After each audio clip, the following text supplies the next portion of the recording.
We often turn to justice systems seeking safety, accountability, and change. But what happens when the very systems we hope will protect us also cause harm?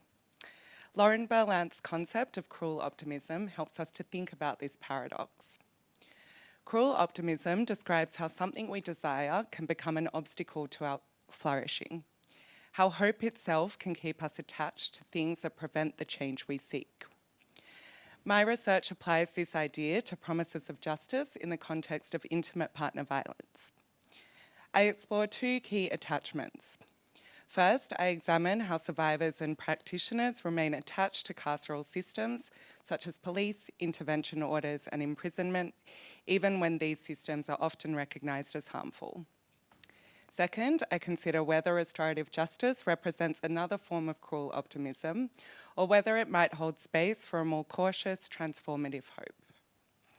Feminist scholars like Carol Smart describe the law as a siren call, a seductive but dangerous promise. Legal interventions often offer the hope of safety and accountability. Yet accountability is frequently symbolic rather than authentic, and survivors may experience police misidentification, systems abuse, and unfulfilled promises of punishment. Furthermore, there's little evidence that policing or imprisonment rehabilitate perpetrators of violence.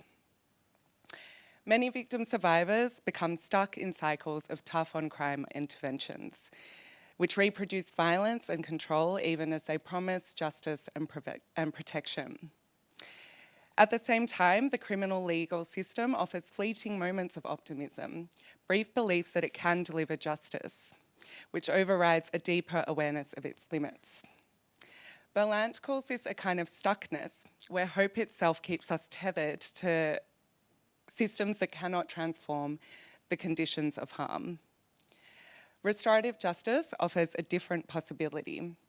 It promises a more authentic form of accountability, centering victim-survivor agency, voice, and repair. Some imagine it as a less punitive and more holistic approach that can support meaningful change from the perpetrator while providing survivors with a more trauma-informed path to justice. Yet tensions remain. These processes may either relieve or reproduce cruel carceral attachments. My research explores how family violence professionals in Victoria imagine restorative justice as a genuine avenue for addressing intimate partner violence or as another space of cruel optimism.